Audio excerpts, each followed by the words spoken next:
तपाईँ विदेशीहरू नेपालको सच्चा मित्र हो भनेदेखि अब नेपालमा राजनीतिक परिवर्तन गर्ने समय आइसक्यो र त्यसको नेतृत्व नेपालका लागि नेपालीले लिन्छ। हामीलाई साथ दिनुहोस्। नेपालप्रतिको दृष्टिकोण अब बदल्नुहोस्।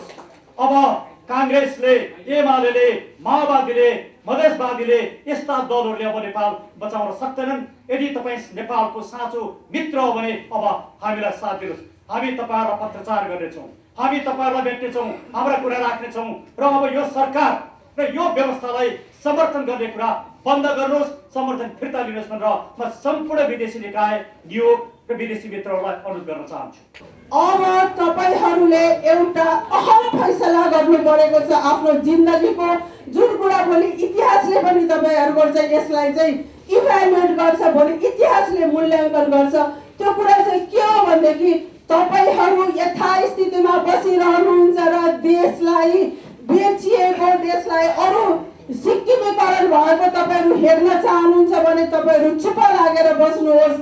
यदि तपाईँ सिंगापुर बनाइदिने नेताको फोटो म राख्थे, म आफ्नो व्यवसाय गर्थे, म अदालतको क्षेत्रबाट राष्ट्रियता संवर्धनका काम योभन्दा अगाडि जसरी गरे अहिले पनि गरिराख्थे। तर यो देश रहेन भने मेरो वकालत पनि रहँदैन, मेरो अदालत पनि रहँदैन, मेरा छोरा मात्रै भोलि वकिल हुन पाउँदैनन्। यो देशका वकिल चटर्जी र बनर्जी आउँछन्, हामी ती चटर्जी र बनर्जीका झोला बोक्ने मात्रै हुन्छौँ। त्यसैले आन्दोलन गर्नुपर्ने हाम्रो बाध्यताबाट राजा किन निकाल्नु परेछ? नारा नीतिको जग्गा खानलाई।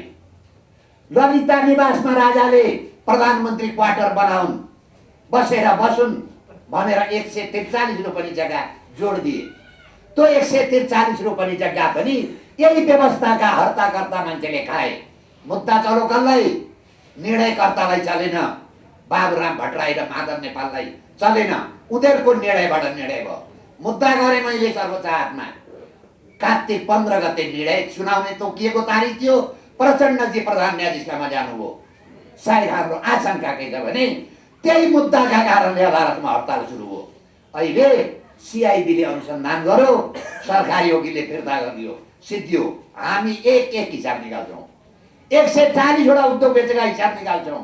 अहिलेसम्म पञ्चायत कालदेखि अहिलेसम्म राजनीतिज्ञ र उच्च ओहदाका मान्छेको सम्पत्ति छानबिन गर्ने हो भने 10-12 वर्षको बजेट हामी निकाल्छौँ।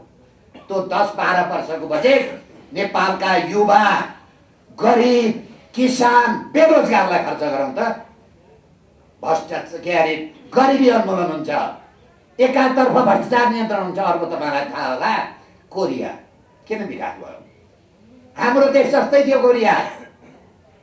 कोरियामा किन विकास भयो भने त्यहाँका 4 राष्ट्रपति थुनामा छन्। मलेसिया योभन्दा अगाडिको प्रधानमन्त्री रजक थुनामा छ। अहिलेका प्रधानमन्त्रीले कारबाही गरे। हाम्रा देशमा कोही ठुला उच्च ओहदा मान्छेलाई मुद्दा लाग्छ? लाग्दैन।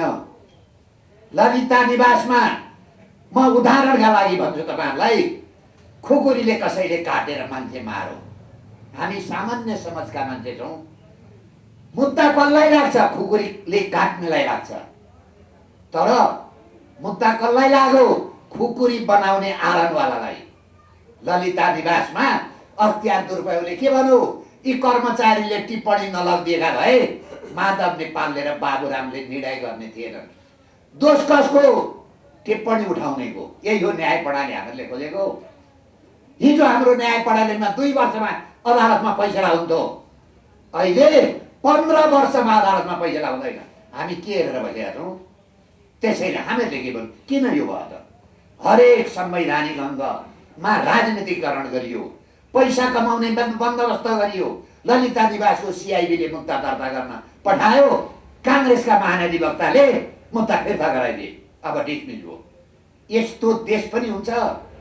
त्यसैले हामीहरूले के भन्यो भने यसको विकल्प खोज्नुपर्छ। अब जम्मै जनताले खोज्नुपर्छ। दुःख हामीले मात्रै पाउने होइन, तमाम देशभरिका मान्छेले पाउने हो। त्यसैले हामीले, हाम्रो केही स्वार्थ छैन। अझ धेरै मान्छेले भन्ने गर्दा रहेछन्, यी पनि के अरे जुन गरी आए पनि कानै उकारेको भन्छ नि।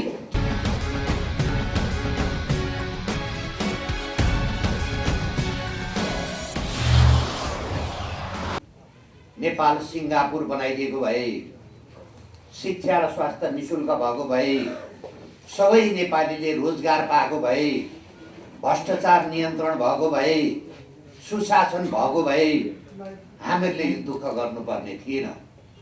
आज 62-63 सालको परिवर्तन पछाडि हामीहरूले 17 वर्ष गुजार्यौँ। खालका प्रयोग भए, एकदलीय प्रयोग भए, 2 दलीय प्रयोग भए, चाहे 2/3 का प्रयोग भए, हरेक नेता सत्तामा गए, हरेक पार्टी सत्तामा गए, बाँकी कोही रहेन। तर दिनानुदिन देशको अवस्था खस्किँदो छ, नागरिकको अवस्था खस्किँदो छ, भ्रष्टाचार चरम उत्कर्षमा पुगेको छ, बेरोजगारी समस्या बढेको छ। हामीहरूले के देख्यौँ भने यो संविधान र यो व्यवस्था र यो पार्टीभित्र यो समस्याको समाधान छैन। कहिलेकाहीँ मान्छे बिरामी भयो भने अपरेसन 2 किसिमबाट औषधि गरिन्छ। एउटा औषधि खुवाएर, अर्को औषधि खुवाएर भएन भने अपरेसनमा लानुपर्छ। अब हामीले नेपालको राजनीति, नेपालको अवस्था औषधि खुवाएर चुनावबाट यो संविधानभित्र र यी पार्टी र यी नेताबाट समस्याको समाधान हुँदैन। अब समस्याको समाधानका लागि अपरेसनमा लानुपर्ने हामीले निर्णयमा पुग्यौँ। तो आम देशभरिका नागरिक, विदेशमा भएका नेपाली नागरिक, नेपालप्रति सद्भावना राख्ने 140 करोड हिन्दू धर्मावलम्बी मान्छे, 50 करोड बुद्ध धर्मावलम्बी मान्छेले के भन्न थाले भने नेपालमा यो व्यवस्था चल्दैन। अब यी नेताले देशको समस्या समाधान गर्दैनन्, दिनानुदिन देशलाई भड्कारामा लगेर हालेर कुन दिन नेपाल अफगानिस्तान हुन्छ, कुन दिन नेपाल सिक्किम हुन्छ, हाम्रै देशमा शरणार्थी हुनुपर्ने त होइन भन्ने चाहिँ अहम प्रश्नहरू उठ्न थाले। यही क्रममा हामीहरूले 1-1.5 वर्ष अगाडि पहिले नागरिक आन्दोलनका नामबाट हामी नेपालका लागि नेपालीले नागरिक आन्दोलन गर्यौँ। देशभरका जनताले हामीहरूलाई के भने अब नागरिक आन्दोलनले हुँदैन, यिनीहरूको विकल्पको लागि तपाईँहरू पार्टीमा जानुहोस् भनेर हामीहरूलाई देशभरिका नागरिकले सल्लाह दिएका कारणले हामीहरूले त्यसलाई नेपालका लागि नेपाली पार्टी दर्ता गर्यौँ। यो पार्टी अहिले निर्वाचन आयोगमा दर्ता छ। अब नेपालका लागि नेपाली पार्टीले एउटा निर्णय के गरौँ भने अब नेपालमा आन्दोलन बाहेक विकल्प छैन, आन्दोलनमा जानुपर्छ। आन्दोलनले मात्रै समस्याको समाधान गर्छ, होइन भने यो देशको अवस्था दिनानुदिन समाप्त हुने क्रममा जाँदैछ भनेर हामीहरूले यही फागुन 17 गते शिवरात्रिको दिनमा, पवन दिन, शिवरात्रि जस्तो पुण्य दिनका दिनमा हामीहरूले एउटा आन्दोलनको घोषणा गर्ने निर्णयमा नेपालका लागि नेपाली पार्टी पुगेको छ। यो आन्दोलनको नामाकरण गरेका छौँ हामीले परिवर्तनका लागि नागरिक आन्दोलन। परिवर्तनका लागि यो भएको व्यवस्था, यी नेता, यी पार्टी र अहिले भएका संरचनाले समस्याको समाधान गर्दैन। जम्मै कुरो परिवर्तन गर्नु पर्यो। त्यसैले यो आन्दोलनको नाम हामीहरूले परिवर्तनका लागि नागरिक आन्दोलन भन्यौँ। यो परिवर्तनका लागि नागरिक आन्दोलनमा हामी जम्मै पार्टीसँग कुरो गर्छौँ, हामी मित्र राष्ट्रसँग पनि कुरो गर्छौँ, हामी मित्र राष्ट्रका भएका नेपालका राजदूतावाससँग पनि कुरो गर्छौँ। भन्छौँ के भने तपाईँहरूले हिजो समर्थन गर्नुभयो यो व्यवस्थाका लागि, तर भयो के दिनानुदिन देशको अवस्था खराब भयो, जनताको अवस्था खराब भयो। अब त देशै रहने अवस्थामा पुगेको कारणले अब तपाईँहरू यो समर्थन फिर्ता गर्नुहोस्। र सायद 3-4 पार्टीका राष्ट्रिय सम्मेलनहरू नेपालमा भए, योभन्दा अगाडिका सम्मेलनमा विदेशी राजदूतहरू हरेक सम्मेलनमा, पार्टीका सम्मेलनमा उपस्थित हुन्थे, शुभकामना दिन्थे। तर अहिलेका 4वटा पार्टीका सम्मेलनमा कुनै पनि विदेशी राजदूत उपस्थित भएनन्। उनीहरूले के बुझे भने यिनीहरूलाई त हामीहरूले समर्थन गरेको गलत गरेछौँ, यो गलत, यिनीहरूले नेपाली जनतालाई पनि दुःख दिए भने एउटा गरे एउटा भनेको कारणले यो व्यवस्था, यी पार्टी र यी नेतालाई अब विदेशीहरूको पनि समर्थन छैन। अहिले हेर्नुहोस् मित्र राष्ट्र चीनका कोही प्रतिनिधिमण्डल नेपालमा भ्रमणमा आएका छैनन्। मित्र राष्ट्र भारतका पनि कोही प्रतिनिधि भ्रमणमा आएका देखिँदैनन्। हिजो यो ६५-६३ सालभन्दा अगाडि भारतीय राजदूत कति बढी सक्रिय थिए, अहिले भारतीय राजदूत कहाँ छन् मलाई थाहा छैन। त्यसको अर्थ के हो भने उनीहरूले पनि यो व्यवस्था, यी नेता र यी पार्टीलाई समर्थन गुमाइसके। तर समस्या के भने हामी नेपाली नै जान्नुपर्छ। हाम्रो समस्याका लागि विदेशीले गरेर हुँदैन। त्यसैले हामीहरूले यो नागरिक आन्दोलन परिवर्तनका लागि नागरिक आन्दोलनको एउटा आन्दोलन परिचालन समिति गठन गरेका छौँ। त्यो नेपालका लागि नेपाली पार्टी अन्तर्गतको आन्दोलन परिचालन समिति हो। त्यो आन्दोलन परिचालन समितिले यो आन्दोलनका सम्पूर्ण कुरा व्यवस्थापन गर्छ र पार्टीसित सम्पर्क गर्छ। पार्टीको सल्लाह बमोजिम आन्दोलनको व्यवस्थापन गर्छ। त्यो आन्दोलनका लागि नेपालका लागि नेपाली पार्टीका वरिष्ठ उपाध्यक्ष, वरिष्ठ अधिवक्ता डाक्टर सुरेन्द्र भण्डारीलाई नेपालका लागि नेपाली पार्टीले यो आन्दोलनको संयोजक घोषणा चाहिँ हामीहरूले नियुक्ति गरेका छौँ। त्यसै गरी देशभरिमा हाम्रा नेपालका लागि नेपाली पार्टीका हाम्रा आफ्ना पार्टी सङ्गठन छन्। ती सङ्गठनले पनि यो आन्दोलनको काम गर्छन्। त्यो बाहेक हामीहरूले प्रदेश वाइज पनि आन्दोलनको संयोजक तोकेका छौँ। 1 नम्बर प्रदेशमा श्रीनिवास आचार्य गुरु, तपाईँहरूलाई थाहा छ। 2 नम्बरमा सन्तोष पटेल, 3 नम्बर प्रदेशमा इन्जिनियर राम बाडे, 4 नम्बरमा दीपक आत्रेय गुरु, 5 नम्बरमा गोपाल शर्मा, 6 नम्बरमा हेम विक्रम थापा, 7 नम्बरमा कृष्ण प्रसाद भट्टराई र विदेश भारतका लागि राम प्रसाद शर्मा, भारतलाई समन्वय गर्ने। उहाँ भारतमै बस्नुहुन्छ। विशेष गरी उहाँले भारतमा समन्वय गर्नुहुन्छ। त्यो बाहेक कलाकार क्षेत्रमा संयोजक गर्न आन्दोलनका लागि तयारी गर्न देशभरका कलाकारलाई यो आन्दोलनमा जुटाउनका लागि वरिष्ठ कलाकार सन्तोष पन्त, त्यसपछि यो चाहिँ कलाकार क्षेत्रको सहसंयोजकमा वरिष्ठ कलाकार राजाराम पौडेललाई नेपालका लागि नेपाली पार्टीले आन्दोलनको कलाकार क्षेत्रको संयोजक तोकेका छौँ।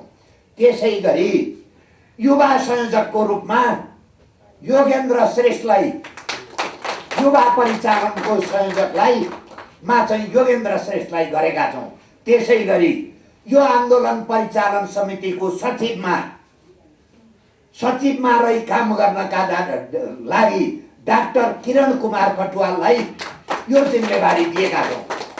त्यसैले मेरो निवेदन गराइ के हो भने अब देशभरका जनताले हामीहरूले फेरि एउटा आन्दोलनको घोषणा गर्नु हाम्रो रहर होइन, बाध्यता हो।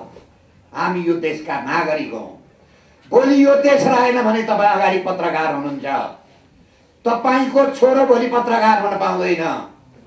तपाईँका छोराका लागि र आउँदा सन्ततिका लागि तपाईँहरू जम्मै यो आन्दोलनमा जानु पर्यो। हामी आन्दोलन गलत परिणाम अघि पनि मैले निवेदन गरेँ, उहाँहरूले भने बमोजिम गरिदिएको भए, सिङ्गापुर बनाइदिएको भए म बारम्बार सार्वजनिक रूपमा भन्ने गर्छु। त्यो सिङ्गापुर बनाइदिने नेताको फोटो म राख्थेँ, म आफ्नो व्यवसाय गर्थेँ। म अदालतको क्षेत्रबाट राष्ट्रियता संवर्धनका काम योभन्दा अगाडि जसरी गरेँ अहिले पनि गरिराख्थेँ। तर यो देश रहेन भने मेरो वकालत पनि रहँदैन, मेरो अदालत पनि रहँदैन। मेरा छोरा मात्रै भोलि वकिल हुन पाउँदैनन्। यो देशका वकिल चटर्जी र बनर्जी आउँछन्। हामी ती चटर्जी र बनर्जीका झोला बोक्ने मात्रै हुन्छौँ। त्यसैले आन्दोलन गर्नुपर्ने हाम्रो बाध्यता हो। यो बाध्यता कसले बनाइदियो? यिनै सत्ताधारी र अहिले सत्तामा बसेका आन्दोलनका नेतृत्व गर्ने यी 8 दलीय मान्छेले गराए। के भयो त भन्नुहोस् त? 46 सालमा प्रति नेपाली 6000 वैदेशिक ऋण थियो। त्यतिखेर तपाईँहरूलाई थाहा छ त्यो 6000 वैदेशिक ऋणमा कति विकासका संरचना बने? त्यही कालमा महेन्द्र राजमार्ग बन्यो, त्यही कालमा पृथ्वी राजमार्ग बन्यो, त्यही कालमा चाहिँ तपाईँको चाहिँ अरू राजमार्ग बने, कोदारी राजमार्ग बन्यो, तमाम संरचना। तपाईहरुलाई थाहा होला अहिले कोरोना काल छ। हामी जम्मैलाई अस्पतालको कुरो थाहा छ। यो अहिले जति अस्पताल भएका अस्पताल छन् ती जम्मै त्यही कालका 6000 ऋणमा खडा भएका अस्पताल अहिले 56,000 भनेको 50,000 46 साल यताका नेता र पार्टीले खाए। के भनौँ त एउटा संरचना एउटा 140 वटा उद्योग कल कारखाना बेचेर खाए। भनौँ एउटा हामी ठुल्ठुला घर अन्तर्राष्ट्रिय सम्मेलन केन्द्र एकाडेमी राष्ट्रिय सभागृह राष्ट्रिय नाचघर त्यो कुन कालमा बने 6000 वैदेशिक ऋणको कालमा बने। त्योभन्दा पछाडि के भयो तपाईँ हामीलाई थाहा छ। घरमा परिवारमा घरको मुलीले अरूबाट ऋण काटेर ल्याउँछ भने त्यो घरको सदस्यले सोध्छ त्यो ऋण काटेको पैसाले तपाईँले के गर्नुभयो? घर बनाउनु भयो, जग्गा किन्नु भयो, छोराछोरी पढाउनु भयो? न घर किनेको छ, न जग्गा किनेको छ, न छोराछोरी पढाएको छ, पैसा कहाँ हो? हामी एक पैसा नेपाली नागरिकलाई खोज्न चाहन्छौँ। जम्मै नेपाली नागरिक मिलेर खोज्नु पर्यो पैसा। हामीहरूले के भन्यौँ भने हामीहरूले पञ्चायत कालदेखि अहिलेसम्मको भ्रष्टाचारको छानबिन गरौँ भन्यौँ। हामीहरूले यसका लागि नागरिक आयोग भन्ने एउटा नामाकरण गर्यौँ। नागरिक आयोगमा कस्ता मान्छे हुन्छन्? नागरिकले पत्याएका मान्छे हुन्छन्। तपाईहरुले एउटा उदाहरणका लागि भोलि उहाँ स्वास्थ्यका कारणले हुनुहोला हुनु नहोला सुखदेव भट्टराई महालेखा परीक्षक महालेखा नियन्त्रण परीक्षक सुखदेव भट्टराई जो नेपालमा सबभन्दा इमानदार मान्छेको रूपमा गरिनुभयो। यो एमसेलको पैसाको चाहिँ गएको नोक्सानी भएको कुरो उहाँले नै निकाल्नुभयो। तर उहाँलाई नै कायम महालेखा परीक्षक पैसा नदिएपछि कन्फर्म गरिएन। हामी के भन्छौँ भने पञ्चायत कालदेखि अहिलेसम्मको राजनीतिज्ञको सम्पत्ति छानबिन गरौँ, उच्च ओहदाका कर्मचारीको पनि सम्पत्ति छानबिन गरौँ, संवैधानिक अङ्गको पनि छानबिन गरौँ। हामीलाई थाहा छ पञ्चायतमा पनि भ्रष्टाचार थियो। बहुदलवाला आए काङ्ग्रेस र कम्युनिस्ट के भने पञ्चले बढी भ्रष्टाचार गरी हामी कारबाही गर्छौँ। पञ्चायतमा हामी जम्मैले आन्दोलन गरिदिए, भोट दिए। तर जब सत्तामा काङ्ग्रेस र कम्युनिस्ट आए पञ्चले भन्दा बढी भ्रष्टाचार गरे। त्यसपछि जङ्गलमा माओवादी आयो। के भनौँ यी त खसीको टाउको राखेर कुकुरको मासु बेच्ने संसदीय दल हुन्। यी भ्रष्टाचार गरे हामी एक निकाल्छौँ भने हामीहरूले पत्यायौँ। जनताले पत्याए माओवादीलाई पहिलो संविधान सभामा 2 तिहाई दिए। त्यसपछि जब सत्तामा माओवादी आयो एमाले र काङ्ग्रेस भन्दा बढी भ्रष्टाचार गर्यो। अहिले हाम्रो समाजमा सबभन्दा 1 नम्बरी भ्रष्टाचार माओवादी, 2 नम्बरी भ्रष्टाचारी एमाले, 3 नम्बर भ्रष्टाचारी नेपाली काङ्ग्रेस, 4 नम्बर भ्रष्टाचारी तराईवादी पार्टी, 5 नम्बरमा पुगे पञ्चायतवाला। किन कारबाही गर्नु भएन? तपाईँले हिजो भनेको होइन राजाले स्विजरल्यान्डमा लगेर पैसा राखे। हामी पैसा ल्याएर थपक्क बाँडिदिन्छौँ। बाँडियो पैसा, 1 पैसा आयो। झुट कुरो गर्दा रहेछन् नि। हुँदै हुँदै नारायणहिटीबाट राजा किन निकाल्नु परेछ? नारायणहिटीको जग्गा खानलाई। ललिता निवासमा राजाले प्रधानमन्त्री क्वार्टर बनाउन्, बसेर बसुन् भनेर 143 रुपैयाँ जग्गा जोड दिए। त्यो 143 रुपैयाँ जग्गा पनि यही व्यवस्थाका हर्ताकर्ता मान्छेले खाए। मुद्दा चलो कसलाई? निर्णयकर्तालाई चलेन। बाबुराम भट्टराई र माधव नेपाललाई चलेन। उनीहरूको निर्णयबाट निर्णय भयो। मुद्दा गरेँ मैले सर्वोच्च हातमा। कार्तिक 15 गते निर्णय सुनाउने तोकिएको तारिख थियो। प्रचण्डजी प्रधान न्यायाधीशकामा जानुभयो। सायद हाम्रो आशंका के छ भने त्यही मुद्दाका कारणले अदालतमा हडताल सुरु भयो। अहिले सिआइडीले अनुसन्धान गर्यो, सरकारी वकिलले फिर्ता गरिदियो, सिद्धियो। हामी एक हिसाब निकाल्छौँ। 140 वटा उद्योग बेचेका हिसाब निकाल्छौँ। अहिलेसम्म पञ्चायत कालदेखि अहिलेसम्म राजनीतिज्ञ र उच्च ओहदाका मान्छेको सम्पत्ति छानबिन गर्ने हो भने 10-12 वर्षको बजेट हामी निकाल्छौँ। त्यो 10-12 वर्षको बजेट नेपालका युवा, गरिब, किसान, बेरोजगारलाई खर्च गरौँ त। भ्रष्टाचार के अरे गरिबी उन्मूलन हुन्छ, एकातर्फ भ्रष्टाचार नियन्त्रण हुन्छ। अर्को तपाईँलाई थाहा होला कोरिया किन विकास भयो? हाम्रो देश जस्तै थियो कोरिया। कोरियामा किन विकास भयो भने त्यहाँका 4 राष्ट्रपति थुनामा छन्। मलेसिया योभन्दा अगाडिको प्रधानमन्त्री रजक थुनामा छ। अहिलेका प्रधानमन्त्रीले कारबाही गरे। हाम्रा देशमा कोही ठुला उच्च ओदा मान्छेलाई मुद्दा लाग्छ? लाग्दैन। ललिता निवासमा म उदाहरणका लागि भन्छु तपाईहरुलाई, खुकुरीले कसैले काटेर मान्छे मारो। हामी सामान्य समाजका मान्छे छौं। मुद्दा कसलाई लाग्छ? खुकुरीले काट्नेलाई लाग्छ। तर मुद्दा कसलाई लाग्यो? खुकुरी बनाउने आरनवालालाई। ललिता निवासमा अख्तियार दुरुपयोगले के भन्यो? यी कर्मचारीले टिप्पणी नलगिदिएका भए माधव नेपालले र बाबुरामले निर्णय गर्ने थिएनन्। दोष कसको?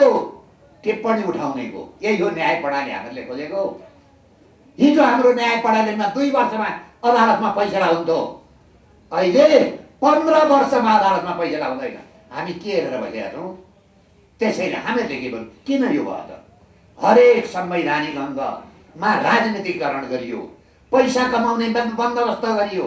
ललिता निवासको सिआइबीले मुद्दा दर्ता गर्न पठायो, काङ्ग्रेसका महाधिवक्ताले मुद्दा फिर्ता गराइदिए, अब डिसमिस हो। यस्तो देश पनि हुन्छ। त्यसैले हामीहरूले के भन्यो भने यसको विकल्प खोज्नुपर्छ। अब जम्मै जनताले खोज्नुपर्छ। दुःख हामीले मात्रै पाउने होइन, तमाम देशभरिका मान्छेले पाउने हो। त्यसैले हामीले हाम्रो केही स्वार्थ छैन। अझ धेरै मान्छेले भन्ने गर्दा रहेछन् यी पनि के अरे जुन गरी आए पनि कानै उकारेको भन्छ नि। अहिलेसम्म यो देशलाई सिक्किम बनाउन नागरिकता 12 वर्ष बाँडियो। 12 चोटि मुद्दा गरेर रोकेको मान्छे हो। अहिले 4-5 करोड नागरिक यो देशमा भइसक्थे। नेपाली भन्दा विदेशी बढी भए। त्यसैले यसको भनेर भएन, अब गर्ने दिन आयो। त्यसैले मेरो अनुरोध गराई अब हामी यो देशका लागि निस्किनु पर्यो। त्यसैले म के निवेदन गर्छु भने हामीहरूले विदेशमा भएका नेपाली जसको पैसाले यो देश चलेको छ, जसका पैसाले प्रधानमन्त्री र राष्ट्रपतिले हेलिकप्टर चढेका छन्, 50औं लाखका गाडी चढेका छन्, तिनीहरूले दिएको पैसा चल्ने, तिनीहरूको मतदान अधिकार नहुने संसारमा धेरै ठाउँमा विदेशमा बस्ने नेपाल त्यो देशका नागरिकले मतदान गर्न पाउँछ। हाम्रो देशमा किन नपाउने? तपाईहरुको अधिकार संरक्षणका लागि हामी लड्छौँ। त्यसैले विश्वभरमा नेपाली जनतालाई यो आन्दोलनमा तपाईहरु सहयोग गरिदिनुहोस्। केही समय पछाडि हामी यो आन्दोलनमा सहयोग गर्नका लागि हामीहरूले अधिकारी खाता नम्बर दिन्छौँ। त्यो खातामा पैसा पठाइदिनु होला। कसले पठाइदिउँ भोलिपल्ट हामी हाम्रो चाहिँ वेबसाइटमा हालिदिन्छौँ। त्यो भन्दा अगाडि कसैलाई पैसा नदिनु होला। फेरि हाम्रा समाजमा होइन अब आन्दोलन सुरु भयो पैसा माग्न आउन सक्छन्। हामीहरूले आधिकारिक रूपमा यो खातामा पैसा जम्मा गरिदिनुहोस् भनेपछि मात्रै तपाईहरु गरिदिनु होला। अर्को म अलिकति निवेदन गर्न चाहन्छु विश्वभरका हिन्दूलाई। संसारमा एउटा आस्थाको केन्द्र नेपाल थियो हिन्दूको। अमेरिकामा पनि हिन्दू छन्, बेलायतमा पनि हिन्दू छन्, पाकिस्तानमा पनि छन्, बङ्गलादेशमा पनि छन्। केही समय अगाडि बङ्गलादेशमा हिन्दूको मन्दिर भत्काइयो। हाम्रा हिन्दूका कोही पनि मान्छेले बोलेनन्। आस्थाको केन्द्र नेपाल थियो नि। पाकिस्तानको हिन्दूले पनि मेरो हिन्दू देश छ नेपाल, बङ्गलादेशको हिन्दूले पनि अप्ठ्यारो पर्यो भने म टाउको लुकाउन नेपाल जान पाउँछु भन्ने थियो नि आस्थाको केन्द्र। यो आस्थाको केन्द्र किन गुमाइयो?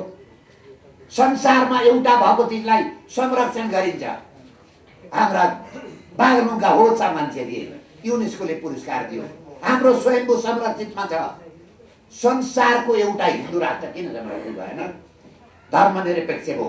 के जम्मैले खान पाए, जम्मैले रोजगार पाए, जम्मै सम्पन्न भए? सम्पन्न भएको भए हामी अन्यथा भन्ने थियौँ न।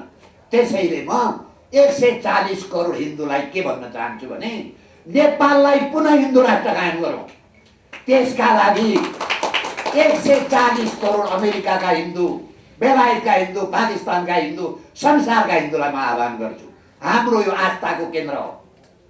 नेपाल भनेको मन्दिरै मर्ने मन्दिर भएको के हो भने धर्मको देश हो। यो धर्मको देशलाई पुनः कायम गर्नका लागि संसारभरका हिन्दूले हामीलाई साथ दिनु। हामी रोज अझ म त घोषणा गर्छु आजैबाट दुनियाँले मलाई पत्याएर कुनै ठाउँमा यो देशको जिम्मेवारी दिए भने म त तलब भत्ता पनि खान्न। हामीहरूले एउटा नागरिक आयोगको कन्सेप्ट निकालेका छौँ।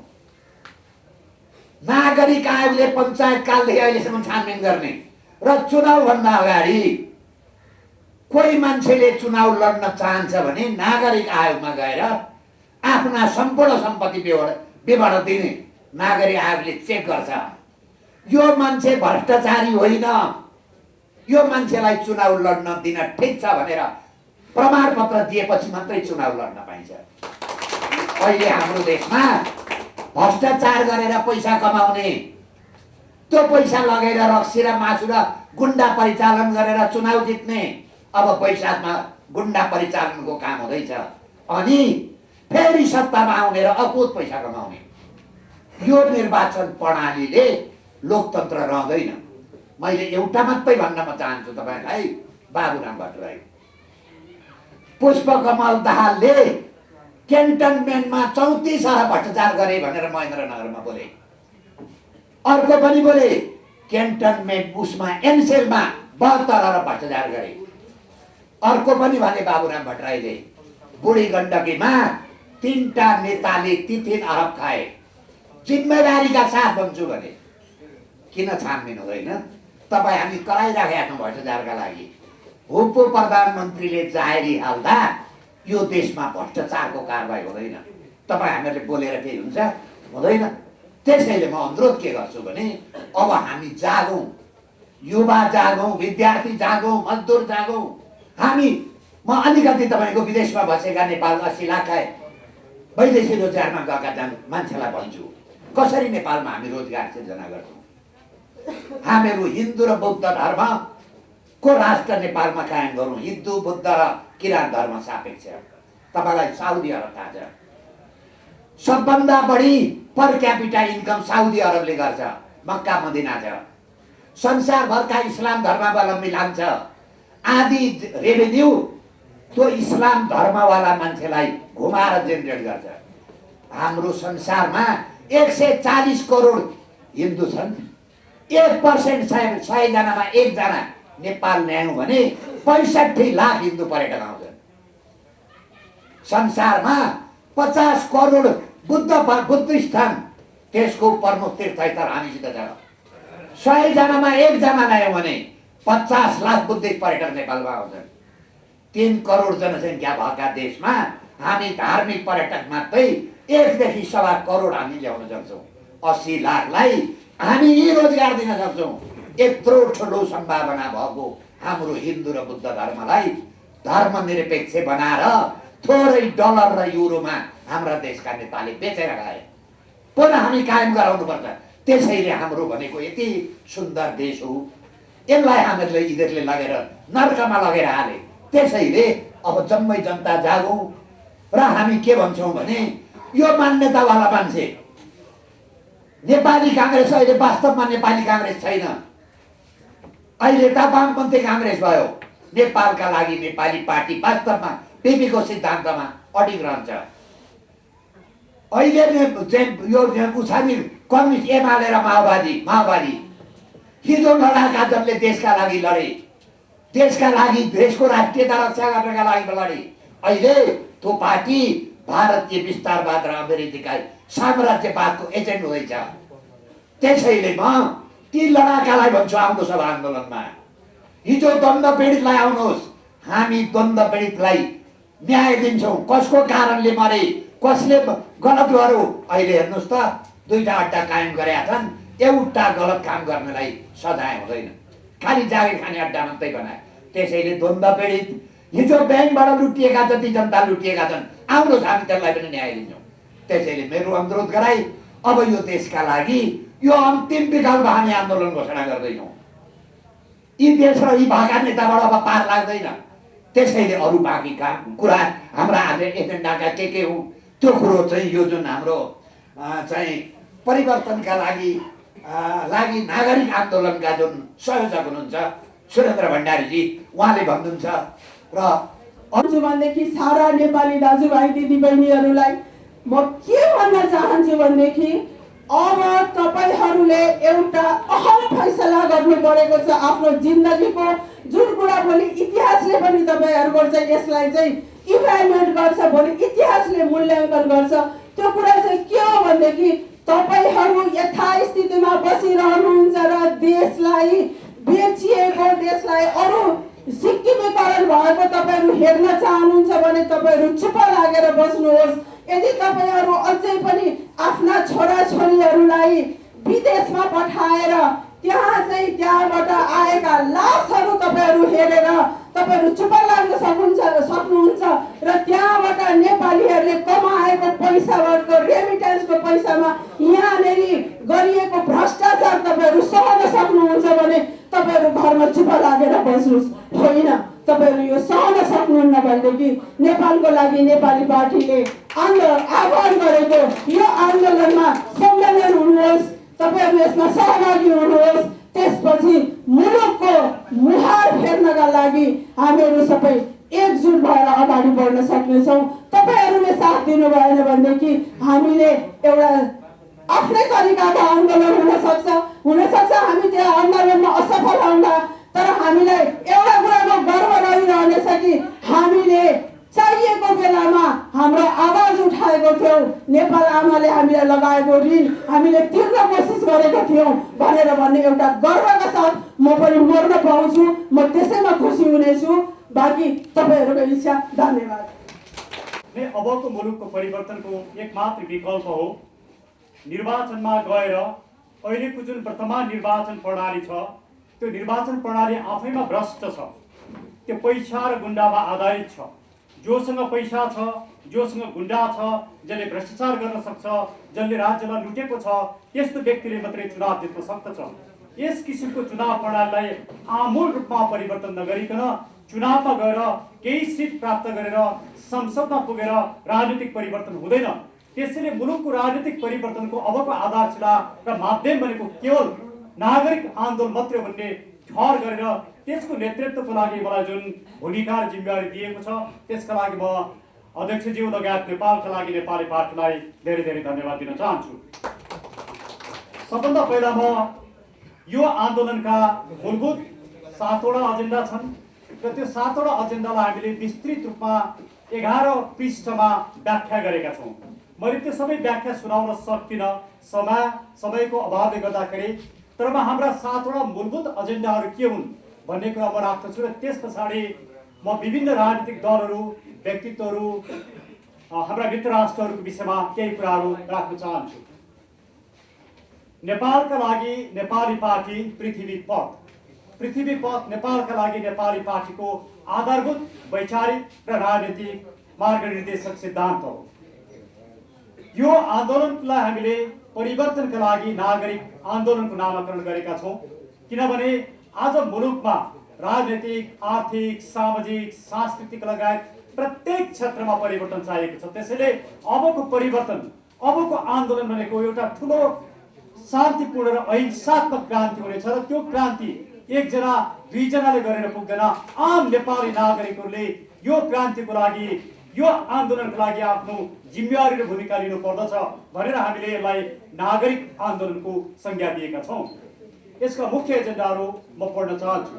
हाम्रो सबैभन्दा पहिलो एजेन्डा र यो मुलुकको सबैभन्दा ठुलो समस्या भ्रष्टाचार।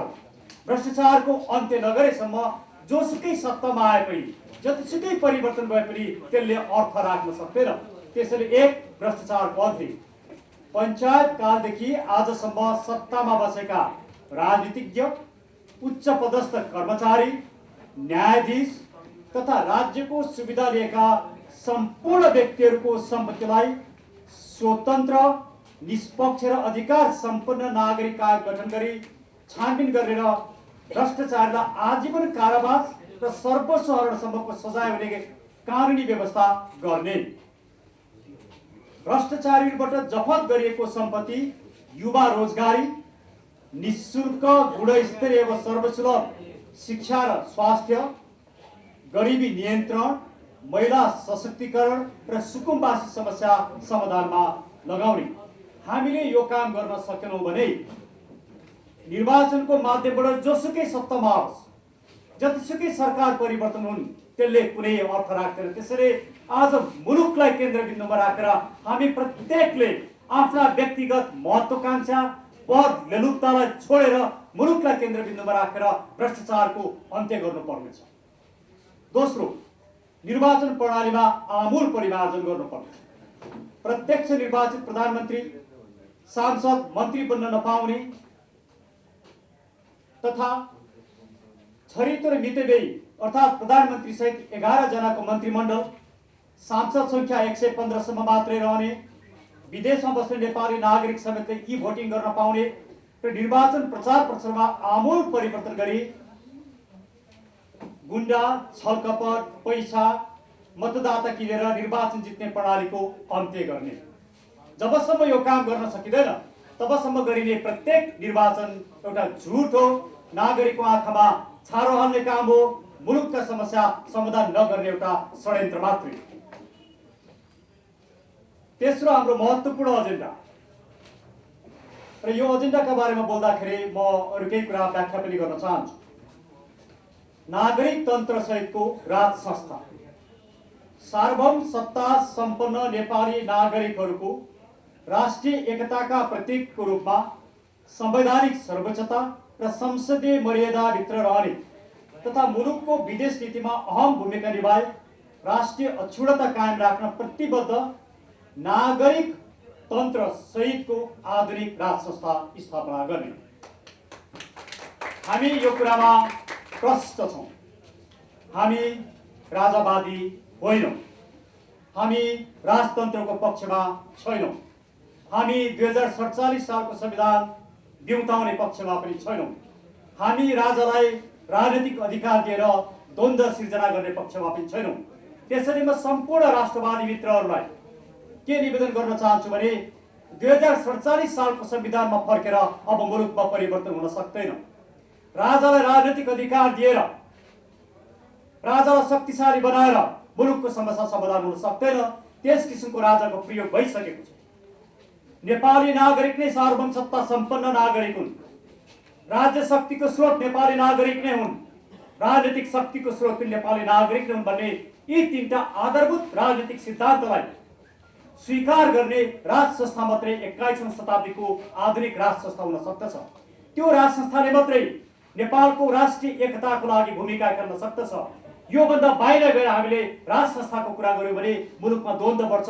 यो कुरालाई राष्ट्रवादी मित्रहरूले बुझिदिनु भयो भने, राप्रपा लगायत विभिन्न घटकहरूले, विभिन्न संस्थाहरूले यो कुरा बुझिदिनु भयो भने आन्दोलनमा सँगै जान सक्ने एउटा वातावरण बन्छ। त्यसैले राज संस्थाको बारेमा पावरफुल राजा, शक्तिशाली राजा, पञ्चायत जस्तो राजा, शासन गर्ने राजाको परिकल्पना गर्न बन्द गर्नुहोस्। नेपालका लागि नेपालीले डे 1 देखि राखेको धारणालाई समर्थन गरेर आन्दोलनमा आउनुहोस् भनेर म सबै राष्ट्रवादी शक्तिहरूलाई निमन्त्रणा पनि गर्न चाहन्छु। चौथो एजेन्डा, धर्मनिरपेक्षताको अन्त्य।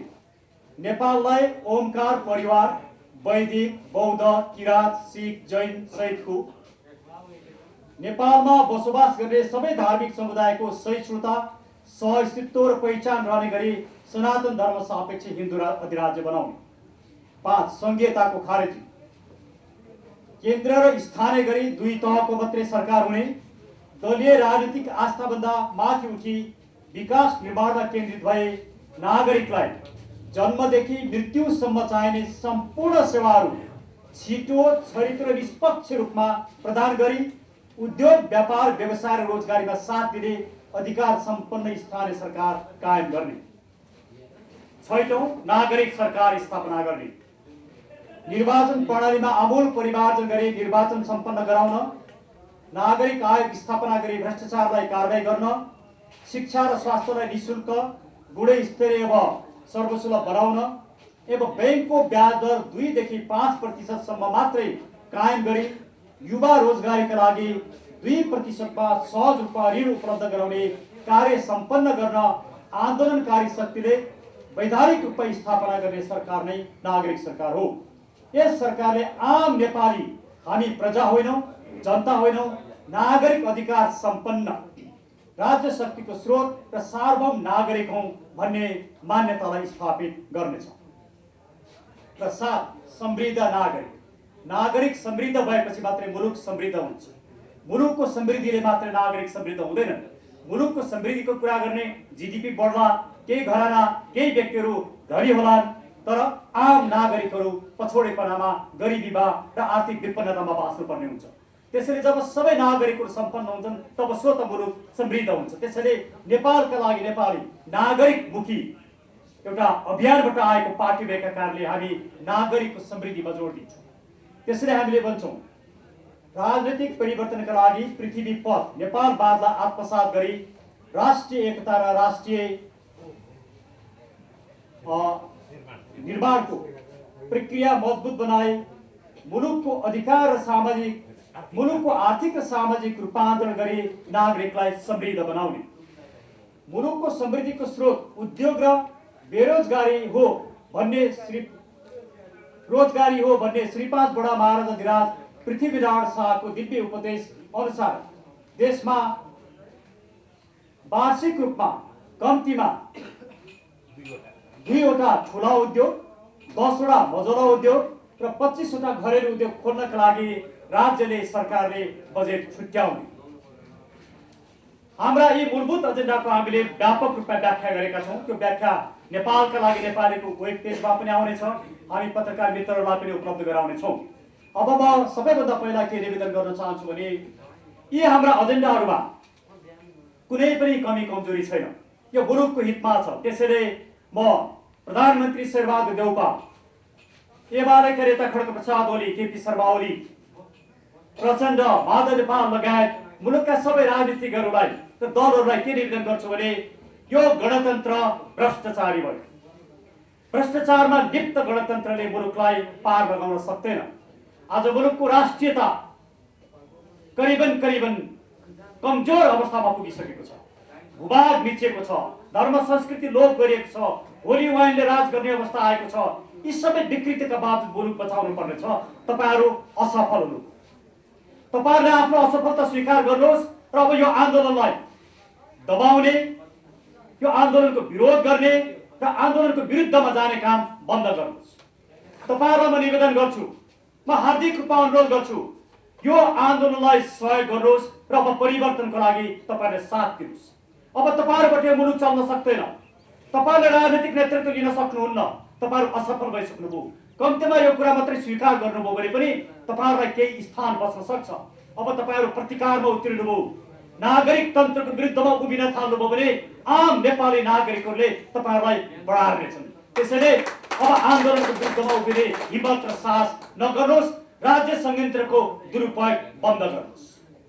म सम्पूर्ण विदेशी मित्रहरूलाई निवेदन गर्न चाहन्छु, के तपाईँ नेपाललाई भ्रष्टाचार युक्त मुलुकको रूपमा हेर्न चाहनुहुन्छ? के तपाईँ नेपालको विदेश नीति असफल भएको हेर्न चाहनुहुन्छ? के नेपाल आर्थिक सङ्कटमा गएको हेर्न चाहनुहुन्छ? के नेपाल एउटा बर्बादीको सङ्घारमा गएको हेर्न चाहनुहुन्छ? यदि हेर्न चाहनुहुन्न, तपाईँ विदेशीहरू नेपालको सच्चा मित्र हो भनेदेखि अब नेपालमा राजनीतिक परिवर्तन गर्ने समय आइसक्यो र त्यसको नेतृत्व नेपालका लागि नेपालीले लिन्छ। हामीलाई साथ दिनुहोस्। नेपालप्रतिको दृष्टिकोण अब बदल्नुहोस्। अब काङ्ग्रेसले, एमाले, माओवादीले, मधेसवादीले यस्ता दलहरूले अब नेपाल बचाउन सक्दैनन्। यदि तपाईँ नेपालको साँचो मित्र हो भने अब हामीलाई साथ दिनुहोस्। हामी तपाईँहरूलाई पत्रचार गर्नेछौँ, हामी तपाईँहरूलाई भेट्नेछौँ, हाम्रा कुरा राख्नेछौँ र अब यो सरकार र यो व्यवस्थालाई समर्थन गर्ने कुरा बन्द गर्नुहोस्, समर्थन फिर्ता लिनुहोस् भनेर म सम्पूर्ण विदेशी निकाय, नियोग र विदेशी मित्रहरूलाई अनुरोध गर्न चाहन्छु। साथै म यो पनि भन्न चाहन्छु, हाम्रा दुई ठुला छिमेकी मित्रहरूसँग हामी ज्यादै सुमधुर सम्बन्ध राख्नेछौँ। तपाईँ र हाम्रो बिचको सम्बन्ध नङ र मासुको सम्बन्ध हो। तपाईँले हामीलाई थिचोमिचो गरेर, हामीले तपाईँको विरोध गरेर हामी कहीँ पनि पुग्न सक्दैनौँ। तपाईँ हामीले एकले अर्काका समस्या बुझ्नु पर्दछ। तपाईँ हामीले एकले अर्कालाई साथ दिनुपर्दछ।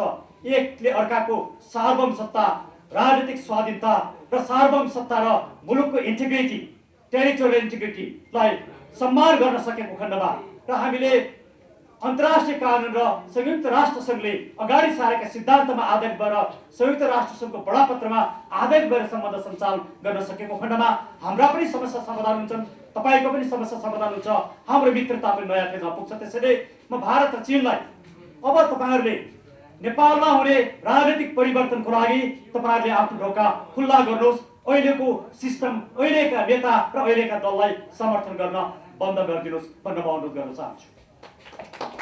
म स्पेसल्ली राप्रपा र केही राष्ट्रवादी शक्तिहरूलाई निवेदन गर्न चाहन्छु। म केशरबहादुर विष्ट दाइलाई खुल्ला हृदयले भन्न चाहन्छु, तपाईँ एउटा पाएको राजनीतिज्ञ, धेरै कुरा बुझ्नुभएको राजनीतिज्ञ, सानातिना कुराहरूलाई बिर्सिनुहोस्, सानातिना मतभेदलाई बिर्सिनुहोस्। तपाईँ यो आन्दोलनको एउटा शीर्ष नेतृत्वको रूपमा बस्नुहोस्, तर यो आन्दोलन हाँक्ने यसको नेतृत्वको जिम्मा हामी लिन्छौँ। हामीलाई साथ र समर्थन दिनुहोस्। मुलुक दुखेको छ भने अब को नेता हुने भन्ने कुरोको विवाद होइन। अब हामी भोलि सत्तामा जानका लागि आन्दोलन गरिरहेका छैनौँ। यही सरकारले नागरिक सरकार गठन गरोस्, हाम्रा एजेन्डा पुरा गरोस्, नागरिक आयोग गठन गरेर भ्रष्टाचारलाई कारवाही गरोस्। हामीलाई सत्तामा जानु पनि छैन, हामी चुनाव पनि लड्दैनौँ। हामी सत्ता लोलुप भएर आन्दोलन गर्न लागिरहेका होइनौँ। यो आन्दोलन निष्कर्षमा पुगेपछि को सत्तामा जान्छ, कसले सरकार चलाउँछ, हामी त्यही बेला निर्णय गरौँ। अहिले म प्रधानमन्त्री हुन्छु, म मन्त्री हुन्छु भन्ने आकांक्षा निकालिदिनुहोस्, म नेता हुँ भन्ने आकांक्षा निकालिदिनुहोस्। त्यसैले म केशर दाइलाई अनुरोध गर्न चाहन्छु, आउनुहोस्, हातेमालो गरौँ। तपाईँ शीर्ष स्थानमा बस्नुहोस्, हामी स्वीकार गर्छौँ र यो आन्दोलनलाई निष्कर्षमा पुर्याउँ। म राप्रपालाई भन्न चाहन्छु, राजेन्द्रजीको निर्वाचित जित्तामा हामीले जुन महत्त्वपूर्ण योगदान खेलेका छौँ त्यसलाई नबिर्सिनुहोस्। र आज कमल थापाको प्रवृत्तिलाई पराजित गर्न जसरी राप्रपाका नेताहरू डाक्टर प्रकाश चन्द्र लोहनी, पशुपति शमशेर राणालाई हामीले गएर भन्यौँ तपाईँ निर्वाचनमा नलड्नुहोस्, राजेन्द्र लिङ्गदेनलाई जिताउँ, त्यही कारणले राजेन्द्र लिङ्गदेनजी जित्नुभयो। हामीले भन्यौँ राप्रपाका मतदाताहरूलाई कमल थापा प्रवृत्तिलाई पराजित गर्न राजेन्द्र लिङ्गदेनलाई जिताउँ, हाम्रो कारणले राजेन्द्र लिङ्गदेनले जित्नु भएको छ। तर म राजेन्द्र लिङ्गदेनजीलाई भन्छु, तपाईँहरू आन्दोलनबाट भागिरहनु भएको छ, तपाईँहरू चुनाव जित्ने प्रवृत्तिमा मात्रै जानु भएको छ। तपाईँका एजेन्डा सीमित भइसकेका छन्। केवल राजा र धर्मको मात्रै कुरा गरेर यो मुलुकको समस्या समाधान हुँदैन। नेपालका लागि नेपालले उठाएका कतिपय एजेन्डाहरू राजनीतिले बोल्नुहुन्छ, तर पार्टीबाट निर्णय गराउनुहोस्, हाम्रा एजेन्डाहरू स्वीकार गरोस् र आउनुहोस्। तपाईँ र हामी आन्दोलनमा सँगै जान सक्छौँ, तर पञ्चायतको लेगेसी बोकेको पार्टीसँग नेपालका लागि नेपाली कहिले पनि एकीकरण हुन सक्दैन। त्यसैले म भन्छु, राप्रपा बन्द गर्नुहोस्, हामी नेपालका लागि नेपाली बन्द गर्छौँ। अरू राष्ट्रवादीले आफ्नो अभियान बन्द गर्नुहोस्, एउटा नयाँ शक्ति निर्माण गरौँ र त्यो नयाँ शक्तिको नेतृत्व बालकृष्ण न्यौपाने जस्ता राष्ट्रवादी व्यक्तिहरूलाई जिम्मा दिएर हेरौँ न एकचोटि के हुँदो रहेछ।